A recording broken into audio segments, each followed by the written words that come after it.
इरफान अंसारी आपके मंत्री झारखंड के, वो कहते हैं अभी तो देखिए एक मंत्री का काम होता है जनता को भरोसा दे। वो मंत्री ये कह रहा है कि देखिए अभी तो सिर्फ एलपीजी की कीमतें बढ़ी हैं, आने वाले दिनों में तेल की कीमतें बढ़ेंगी। एक मेंबर ऑफ पार्लियामेंट है राजीव शुक्ला जी, वो कह रहे हैं जल्दी से जल्दी जितना एलपीजी खरीद सकते हो खरीद लो। देखिए हमारे माननीय मंत्री इरफान अंसारी जी ने जो कहा है वो तो पूरा देश कह रहा है। हमारे यहाँ झारखंड में जो लाइनें लग रही हैं, मैं 2 दिन पहले जब झारखंड से आई थी संसद में तो मैंने देखा कि पेट्रोल के पंप में लंबी कतारें हैं, एलपीजी के लिए लोग घबराए हुए हैं, वहाँ भी अभी अफरा तफरी मची हुई है। तो उन्होंने क्या गलत कहा? ये पूरा देश डरा हुआ है। और हमारे यहाँ कहा जा रहा है कि 1 महीने का स्टॉक है। अभी युद्ध की जो स्थिति है मिडिल ईस्ट की, ईरान, इजराइल, अमेरिका जो तमाशा कर रखा है सबने मिलकर, आपको लगता है कि युद्ध 1 महीने में खत्म हो जाएगा? हमें तो लग रहा है कि तीसरे विश्व युद्ध की ये दस्तक है और कहीं परमाणु वॉर ना शुरू हो जाए। तो आप तेल कहाँ से लाएंगे? और जो स्थिति है यहाँ पर मैडम इन्हीं अफवाहों के, मैंने आपको 1.25 मिनट दिया मैडम, इन्हीं अफवाहों के चलते ये लाइनें लग रही हैं।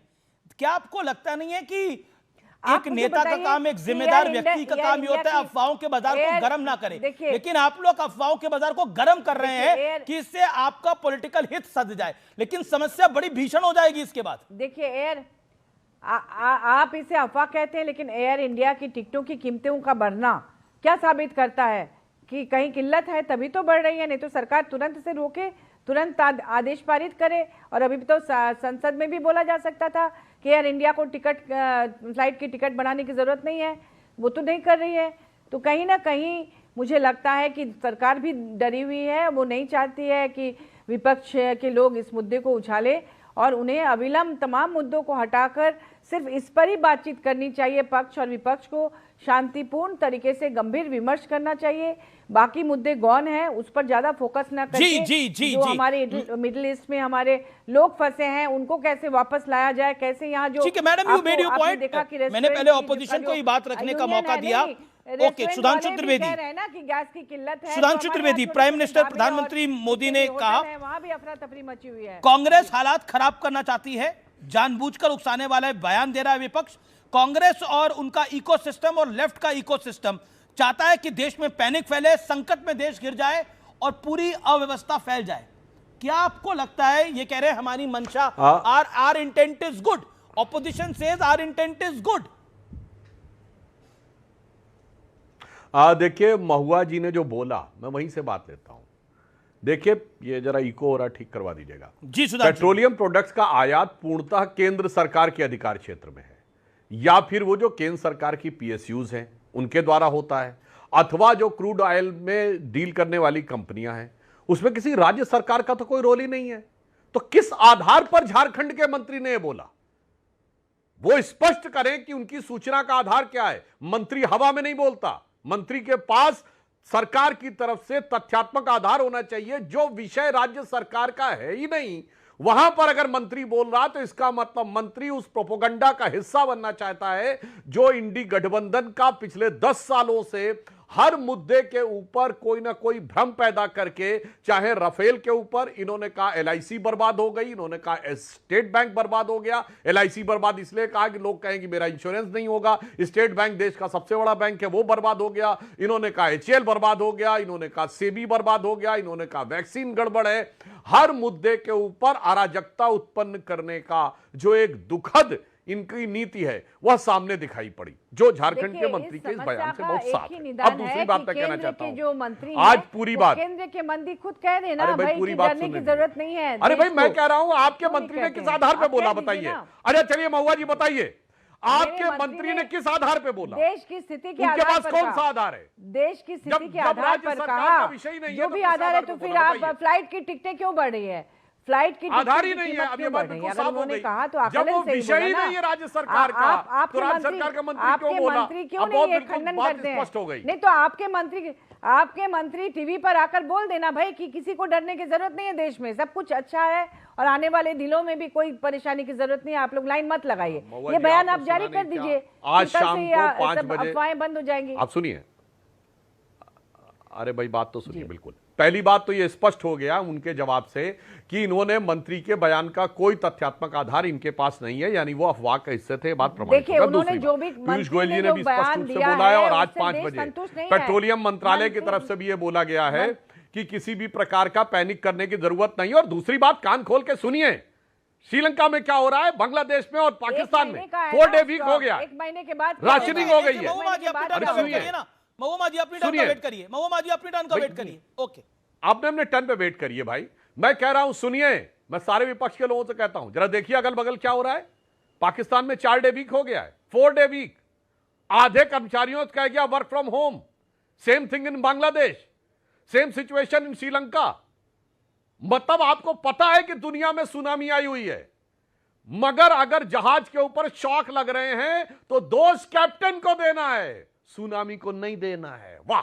अगर भूचाल आ गया है, अगल बगल के मकान भरभरा के गिर रहे हैं और हमें अपने मकान में झटके महसूस हो रहे हैं, तो मकान बनाने वाले को देना है कि साहब आप इसका जवाब दीजिए। नहीं तो मैं पूछना चाहता हूं, जो हमारे विपक्ष के लोग बैठे हैं, क्या वो दुनिया के बाकी देशों की स्थिति बता सकते हैं? उसके मुकाबले भारत किस बेहतर स्थिति में है सतर्कता और सजगता के साथ। और मैं एक उदाहरण बताना चाहता हूं, ये मोदी जी की लॉन्ग टर्म प्लानिंग का क्या हिस्सा था। जैसे 1991 में जब इराक का संकट हुआ, एक लाइन में कह दूं, 91 में हम लोग पढ़ते थे, जब इराक का संकट हुआ था, ट्रेनों में कटौती हुई थी क्योंकि इतनी पेट्रोल डीजल की कमी हो गई थी। आज देश का 100% इलेक्ट्रिफिकेशन हो चुका रेलवे का, तो कम से कम डीजल नहीं चाहिए ट्रेन के लिए। दूसरी बात, E20 पेट्रोल सरकार ने 1 अप्रैल से लागू किया है, यानी 20% हमें पेट्रोल और डीजल की आवश्यकता गाड़ियों के लिए कम होगी। यह लॉन्ग टर्म सोची हुई नीति थी। और प्रधानमंत्री सूर्य घर योजना के द्वारा बिजली की उत्पत्ति और इलेक्ट्रिक व्हीकल्स और इलेक्ट्रिक 2 व्हीलर्स की जो शुरुआत कई साल पहले से कर दी गई थी, आप सोचिए ये सब नहीं हुआ होता तो ये संकट कितना गहरा और भयानक हो सकता था। अतः मैं कहना चाहता हूं, विश्लेषण करना है तो ईमानदारी और वस्तुनिष्ठ तरीके से करिए, पूर्वाग्रहग्रस्त होकर मत करिए। जी, मैं सुनील यादव का रुख करता हूं। सुनील यादव हमारे साथ बने हुए हैं, फॉर्मर एमएलसी हैं।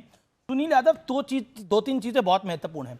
मैं कोविड का काल देखता हूं, कोविड का काल आया तब ऑपोजिशन, खासतौर पर समाजवादी पार्टी की, यहां पर क्योंकि आप समाजवादी पार्टी के नुमाइंदे उसकी बात करते हैं, एक तरह से एक मैसेज पहुंचाने की कोशिश हुई कि बहुत मिसमैनेजमेंट हो रहा है, जो वैक्सीन है वो ऑब्जेक्टिव ही नहीं है, वो वैक्सीन ठीक ही नहीं है। जबकि देश के लगभग हर देशवासी ने इस वैक्सीन को लगाया, आपने भी लगवाया होगा, आपके परिवार ने भी लगाया होगा। आज उसी तरह की स्थिति पैदा करने की कोशिश है। देखिए, एलपीजी की शॉर्टेज होने वाली है, स्ट्रेट ऑफ हॉर्मुज से कुछ मूव नहीं कर पा रहा है। दुनिया भर में दिक्कतें हैं, यूरोप में दिक्कत है, मिडिल ईस्ट में तो परेशानियां हैं ही, हमारे पड़ोसी मुल्कों में प्रॉब्लम है। क्या आपको लगता नहीं है कि इस संकट की घड़ी में अफवाह का बाजार गर्म ना करके ऑब्जेक्टिव बात करनी जरूरी है, राजनीति को इलादा रखकर? देखिए अमीश भाई, मुझे लगता है कि अगर देश की सच्चाई पर कुछ विपक्ष बोल रहा है, सरकार को सुझाव दे रहा है, तो उसको सरकार को अपनी नाकामी नहीं समझनी चाहिए, उसको सतर्कता के रूप में और एक सहयोगी के रूप में उसको लेना चाहिए। मैं तो आपको सुन रहा था, मैं अगर ये कहूं कि आपके कार्यक्रम में बीजेपी के प्रवक्ता की कोई जरूरत ही नहीं होती है। आपने ओपनिंग में ही भारतीय जनता पार्टी की सरकार को इतना बचाव कर दिया और ये साबित कर दिया देश के सामने कि जो बीजेपी से सवाल कर रहा है वो देशभक्त नहीं है। मैं एक चीज जानना चाहता हूं। नहीं, बिल्कुल मैंने ऐसा नहीं बोला, नोटबंदी में मैंने बिल्कुल ऐसा नहीं बोला कि जो बीजेपी से सवाल कर रहा है वो देशभक्त नहीं है। मैं तो बीजेपी की सरकार से सवाल कर रहा हूं, लेकिन हाँ, जो अफवाह के बाजार को गर्म कर रहा है वो देशभक्त है कि नहीं है, वो आप बताइए। जो अफवाह के बाजार को गर्म कर रहा है, देखिए अमीश भाई, मीडिया राजीव शुक्ला सुझाव दे रहे थे सरकार को, इरफान अंसारी सुझाव दे रहे थे सरकार को। सुन लीजिए अब सदन में, अब सदन या सदन के बाहर या देश में कौन सा नेता है जो कह रहा है कि हमारे नेता जाएंगे स्टेट ऑफ हॉर्मुज, वीजा दे दे सरकार, जा सकते हैं क्या स्टेट ऑफ हॉर्मुज? इस तरह की बातें हो रही हैं। अब सुन लीजिए ना, हम ये कह रहे हैं कि मीडिया की और एक सच्चे पत्रकार की यह जिम्मेदारी है कि सवाल सरकार से हो। आप सरकार से कहलवाइए ना कि कोई कमी नहीं है, कहलवाइए ना कि गोरखपुर में क्यों मारपीट हो रही है, क्यों अयोध्या में होटल बंद हो गए हैं, क्यों प्रसाद नहीं बन रहा है। अब मैं अगर आपसे ये कहूं कि आपकी डिबेट में आने से पहले अभी मुझे एक फोन आया काकोरी लखनऊ से। 2 लोग परेशान, उनकी बेटियों की एक की कल आज शादी है, एक की कल शादी है, सिलेंडर नहीं मिल रहे हैं, कैसे खाना बनेगा? आप कह रहे हैं कि जो सवाल कर रहा है वो विपक्ष का है, और आपने कोई परेशानी है, सुझाव ही दे रहे हैं। नहीं, बिल्कुल आपकी बात सही है, बड़ा वैलिड आपने सवाल उठाया। जिनके बच्चों की शादी है उनको एलपीजी सिलेंडर की किल्लत हो रही है, बिल्कुल आपने सही बात बोली, लेकिन क्यों हो रही है? जो आपके नेताओं ने बयान दिए और लोगों ने होर्डिंग करनी शुरू कर दी, उसके बाद सरकार को निर्णय लेना पड़ा। कितने ने विपक्ष के नेताओं ने बयन दिया, देखिए खत्म होने वाला एलपीजी सिलेंडर लेके रख लीजिए। मैं बाइट हालत खराब हो जाएगी आप लोगों की। यही काम आप कोविड में करते थे, यही काम कोविड में किया अरविंद केजरीवाल से लेकर आप तक, और देखिए क्या रास्ता दिखाया। मैं कोविड पे आ रहा हूं, मैं कोविड पे आ रहा हूं। अब सुन लीजिए, मैं कोविड पे आ रहा हूं। मैं बड़ी जिम्मेदारी के साथ कह रहा हूं आपके कार्यक्रम में, हमारे नेता माननीय अखिलेश यादव जी ने जो बयान दिया था कि आज सरकार कह सकती है कि जितने भी लोगों को हम लोगों ने वैक्सीन लगवाई, सरकार तो मुकर गई कि हमने किसी को नहीं कहा वैक्सीन लगवाने के लिए। और सरकार किस तरीके से कोरोना भगा रही थी, ताली बजा के, थाली बजा के, दिए जला करके। ये तो वैज्ञानिकों की फौज है ना इनके यहाँ, बीजेपी के यहाँ। देखो बीजेपी को कोई संकट नहीं है, ना बीजेपी के समर्थकों को संकट है गैस का, ना अंधभक्तों को, क्योंकि प्रधानमंत्री जी ने उनको फार्मूला दे दिया है, गंदी नाली में गैस डालिए और किचन में लगा लीजिए, खाना बनाइए। संकट तो हम लोगों के सामने है, तो आप भी लगा लीजिए बायोगैस नहीं समझना चाहते हैं समाजवादी पार्टी के दफ्तर में। भाई हम नहीं अजय बताइए, आप गंदी नाली से गैस लगा कर बायोगैस जला सकते हैं? आप तो कम से कम उसको स्वीकार मत करिए। सुधांशु त्रिवेदी आंसर। आप तो मत कहिए। Sudhanshu Trivedi, then Malook Nagar also at the point. Sudhanshu ji आपने कुंभ पे सुना नहीं, आपने ऑपरेशन सिंदूर पे हमारी बात सुनी नहीं, आप बोलने नहीं देते। वही बात, आप भी वही काम कर रहे हैं जो सदन में हो रहा है। बिल्कुल ऐसा नहीं हो रहा सुनील भाई। ओके, अरे कम से कम वो सदन में वो प्रस्ताव भी गिर चुका है, अभी कुछ घंटे पहले वो प्रस्ताव भी गिर चुका है सदन के